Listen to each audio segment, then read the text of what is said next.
All right, guys, we are going to just review some basic color theory using 3 markers: red, blue, and yellow, a paintbrush, something to mix your colors on, your color wheel, and some water. So we're going to start just by filling in our primary colors. So I'll start with red. Okay, so you're just going to put the marker down on your surface that you're mixing your colors on, and then dip your brush into paint and just use that color pigment to make a little homemade watercolor. Okay, and they'll be a little bit muted, but they serve the purpose for our review. Okay, so I'll fill in the red.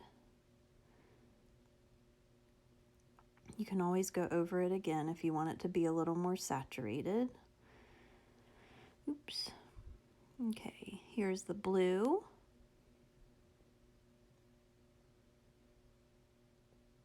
Again, dip your brush in water. Fill in your blue. No worries if you go outside of the lines.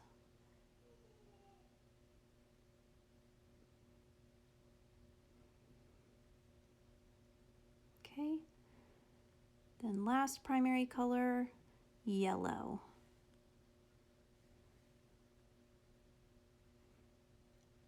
And obviously we're just using the primaries for this exercise, but if you ever want to watercolor at home, you can use any Crayola markers, or any markers really, and make them into watercolors. Fill in my yellow. Okay. All right, now we're going to start mixing our secondaries. So I'm going to put a little more yellow down first. Okay. Then I'm going to mix the yellow with blue to make green. Need a little more yellow. I was looking a little blue-green. There we go.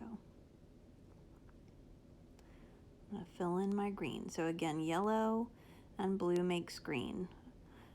Good rule of thumb is to always start with the lighter color.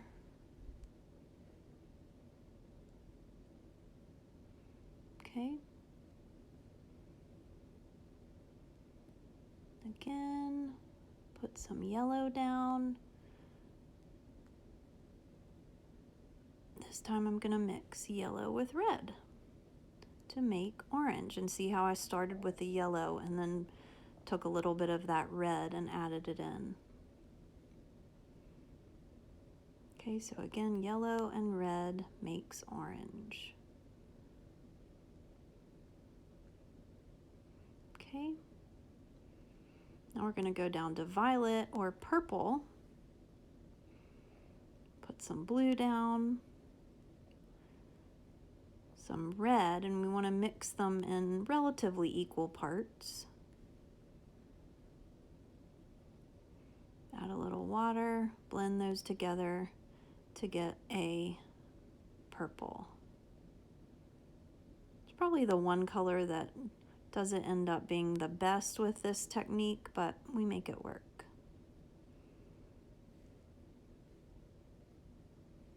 There we go, that's a little better.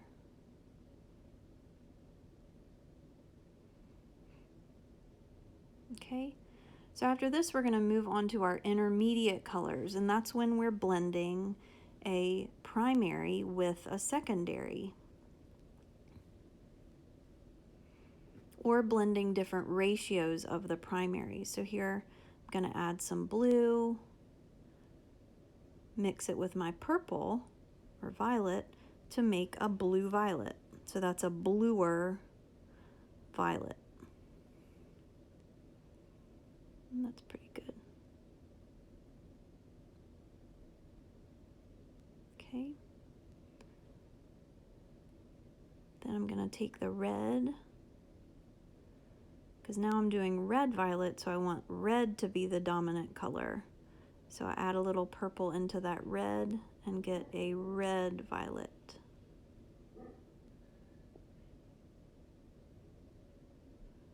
Okay. Yay. All right. Now let's move up to the green and yellow. So we're gonna start with some more yellow and mix that in with green to make a yellowish green or yellow green. And again, these are our intermediate colors. That's probably one of my favorites. Okay. And then we want a blue-green, so we're gonna put blue down and mix that with green. And you actually need a decent amount of blue in order to actually get that blue-green or aqua color.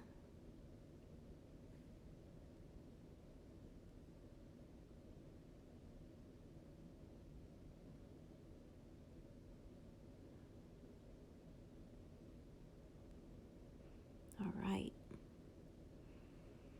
Okay, and then finally, move over to the yellow, orange, red area, the warm colors. I'm gonna put down some yellow again. I need a little more red over here, so I'm gonna put some red down, just a little bit. Blend those together to make a yellow orange. So that's a yellowish orange.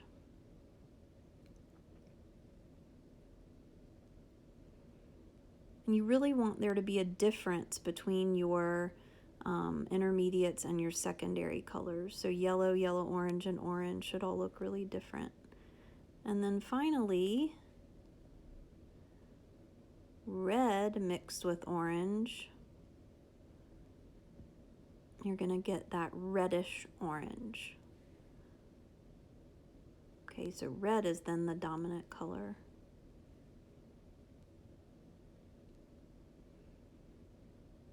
So there you go.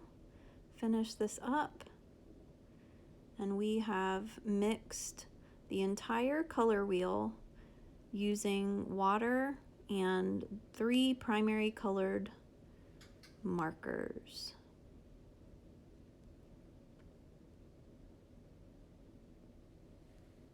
There we go. Hooray!